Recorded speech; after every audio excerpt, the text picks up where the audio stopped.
Hello everyone, good morning and welcome back to my channel. কেমন আছো সবাই? আশা করি সবাই ভালো আছো ও সুস্থ আছো।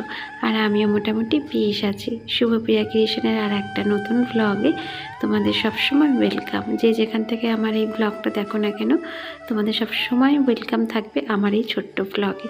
তো যাই হোক, আজকের ভ্লগটা শুরু করলাম রান্নাঘর থেকে। আর সকাল সকাল দেখো কত বাসন মাজছি। আর এখন ঘড়ির কাঁটায় বাজে ওই সকাল 10:30। ব্লগটা এখন থেকে স্টার্ট করলাম তোমাদের সাথে নিয়ে। আই হোপ আজকের ব্লগটা তোমাদের ভালো লাগবে। তো এগুলো না সবই হচ্ছে সকালে টিফিন খাওয়ার বাসন। তো টিফিন খাওয়ার তো কমপ্লিট হয়ে গেছে, কিন্তু এখন বাসনগুলো মাজার পালা। তো চলো এক এক করে মেজে ধুয়ে একেবারে উপর দিয়ে দিই। আর এইদিকে দেখো, রুটি করেছিলাম বলে গ্যাসের অবস্থা এতটাই খারাপ হয়ে রয়েছে যে না মুছলে দুপুরে রান্নাটুকু করতে গিয়ে ভীষণ নোংরা হয়ে যাবে আরও গ্যাসটা। তো তাই জন্য আগে গ্যাসটা ভালো করে দেখো মুছে নিচ্ছি, তারপরই রান্নাবান্না বসাবো। আর রুটি করলে কি হয় বলো তো, গ্যাসের পাশগুলো ভীষণ পরিমাণে নোংরা হয়ে যায়। আর আজকের এই সকালে আমি যে জামা কাপড়গুলো ভিজিয়েছিলাম সেখানটা না এখনও পর্যন্ত পড়ে রয়েছে, কাচাই হয়নি, মেলা তো দূরের কথা। আর এখন ঘড়ির কাঁটায় ওই 11টার মতো অলরেডি বেজে গেছে। আজকের অনেকটাই বেলা হয়ে গেছে ঘরের সমস্ত কাজ করতে করতে। সকালের দিকে তো অনেক কাজ থাকে, তো সেগুলো করতে করতে অনেকটা বেলা হয়ে গেছে। আর আজকে ঘুম থেকে উঠতেও অনেকটা লেট হয়ে গেছে, ওই 7:30 পৌনে 8টার মতো বেজেই গেছে। আর ঘুম থেকে তো তাড়াতাড়ি উঠলে জানোই যে অনেকটা লেট হয়ে যায় সমস্ত কাজে। তো যাই হোক, এখন দেখো এক এক করে কাপড় চোপড়গুলো ধুয়ে দিচ্ছি। আর বাইরে আকাশের অবস্থাটা সেরকম ভালো না, কি বলতো, রোদ্দুরটা আছে কিন্তু সেই ম্যারম্যারে রোদ্দুর। ওই কুয়াশা ছিল সকালবেলা, তারপরে রোদ্দুর উঠলে যে একটা ম্যারম্যারে রোদ্দুর হয়, আবছা আবছা, ঠিক সেই রকমই রোদ্দুর আজকের আকাশে। কাপড় চোপড়গুলো মেলার আগে ভাবলাম আজকে ছাদটাকে একটু ছাড় দিয়ে দিই। আর দেখতেই পাচ্ছ বাইরে একদমই রোদ্দুর নেই, কিন্তু তাও কাপড় চোপড় কেচে নিয়ে এসেছি। কারণ রেগুলারের জামা কাপড় আমি রেগুলারই কাচি, জমিয়ে রাখি না। কিন্তু ছাদটাও 2 দিন হলো ঝাড় দেওয়া হয়নি। ওই সপ্তাহে 2-3 দিন করে আমি ঝাড় দিই, কিন্তু আমার ছাদটা আবার কি বলো তো, খুব তাড়াতাড়ি নোংরা হয়ে যায়। আসলে কি বলো তো, এদিকে ইট, ওইদিকে কাঠ, গাছপালা ছোট ছোট রয়েছে, তো সেই কারণেই একটু বেশি নোংরা হয়ে যায়। ছাড় দিলেও 2-3 দিন পর দেখি আবার নোংরা হয়ে যায়। তো সেই কারণেই 2 দিন পর পরই দেখবে ভিডিওতে যে আমি ছাড় দিই। আর এই দিকে যে জামা কাপড়গুলো মেলা দেখছো, এগুলো কিন্তু গতকাল যা কুয়াশা পড়েছিল, তারপরে তো রোদ্দুরই ঠিকঠাক ওঠেনি, আর জামা কাপড়ও আমার শুকনো হয়নি।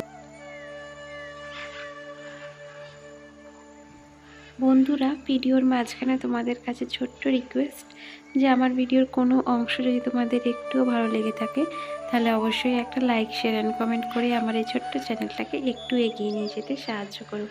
আর হ্যাঁ, আজকের ব্লগটা কিন্তু অনেকটাই ছোট, তো প্লিজ একটু ধৈর্য সহকারে পুরো ব্লগটা দেখার চেষ্টা করো।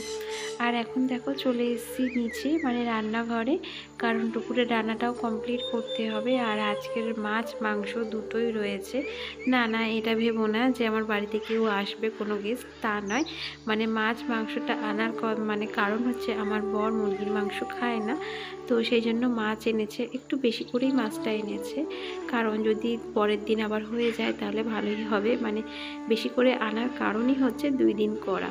তো যাই হোক, আজকের 2 থেকে 3 পিস ওকে করে দেবো, আর বাদ বাকি সব মাছে কিন্তু পরের দিনকারের জন্য রেখে দেবো।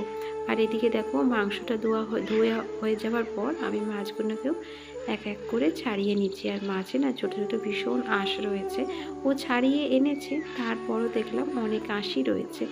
তো যাই হোক, এইদিকে দেখো একেবারে রান্নাটাও আমি বসিয়ে দিয়েছি। প্রথমে মুরগির মাংসটা আমি রান্না করে নিচ্ছি। আর এখানে কত বলবো, 200 থেকে 250 থেকে 300-র মতো মাংস রয়েছে। এর বেশি মাংস আনি না, মুরগির মাংস, কারণ যেহেতু আমার বর খায় না, আমাকে আর আমার ছেলেকেই খেতে হয়, তাই জন্য খুব অল্প করেই মাংস কেনা হয়। আর আমাদের বাড়িতে মুরগির মাংসটা খুবই কম হয় জানো তো, কারণ যেহেতু ও খায় না, তাই আমারও না ভালো লাগে না যে নিজের জন্য মুরগির মাংস রান্না করি। আগে তো বলতে গেলে করতামই না, কিন্তু এখন যেহেতু ছেলে একটু বড় হয়েছে, খেতে শিখেছে, তাই ওর জন্যই বিশেষ করে এই মুরগির মাংসটা করা।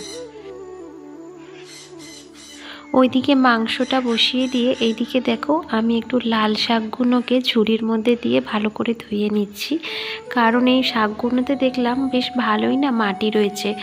আর একটা কথা, এগুলো কিন্তু আমার কেনা শাক নয়, বাড়ির পাশের একজনের জমিতে এরকম শাক চাষ করেছে, তাই আমাদের খেতে দিয়েছে। এখানে কিন্তু বেশ অনেকটা শাকই রয়েছে জানো তো। ওদের জমিতে যা শাকই হয় না কেন, মানে যা আনাজিপত্র হয় না কেন আমাদের দেয়, প্রতিবারই দেয়। যেমন কিছুদিন আগে দেখেছিলে আমি সর্ষে শাক ছাড়াচ্ছিলাম, এটা কিন্তু ওদের জমিরই শাক।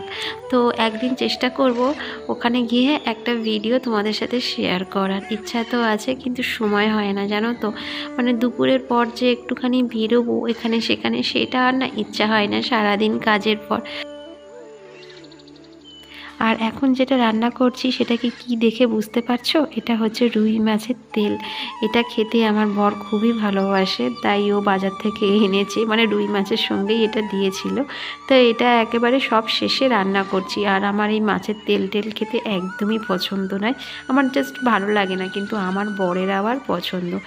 পুরো অপোজিট জানো তো, আমি আর আমার হাজবেন্ড, মানে ওর যেটা ভালো লাগে সেটা আমার ভালো লাগে না, আর আমার যেটা ভালো লাগে সেটা ওর ভালো লাগে না। তো যাই হোক, তাই বলে কি ঝগড়াঝাটি অশান্তি এরকম কোনো ব্যাপার নাই আমাদের বাড়িতে। মানে আমি যা রান্না করি সেটাই ও খায়, কিন্তু মানে ওর মাঝে মাঝে আবদারও কিছু মেটাতে হয়। যেমন ওই মাছের তেল, ধরো শুটকি মাছ এগুলো আনে, তো সেগুলো আমাকে মাঝে মধ্যে রান্না করে দিতে হয়। ওইদিকে রান্নাবান্না কমপ্লিট করে এখন বেসিনটা ধুয়ে নিচ্ছি ভালো করে, মানে সার্ফ দিয়ে আগে ঘষে নিচ্ছি, তারপরে ধুয়ে নেব। আর এখন যাব স্নান করতে, তার আগে এই রান্নাঘরের টুকিটাকি কাজগুলো সমস্ত কমপ্লিট করব, তারপরে যাব।